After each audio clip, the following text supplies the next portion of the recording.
And guys, meron tayo natay country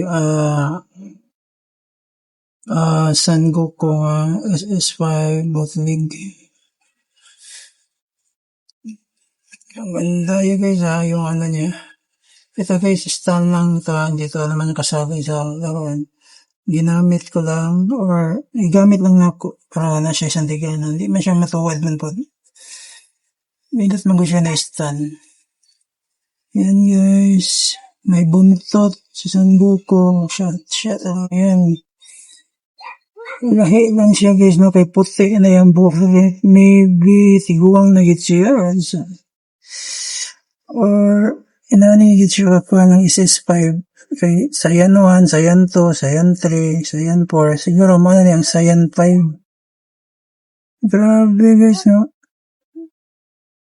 Grabe yan. Ayusin na natin. Grabe na. Solid yung pagkahimo niya. Wow. Siguro nakapamilyar mo, nakaabot ba mo ni sa Dragon Ball Z?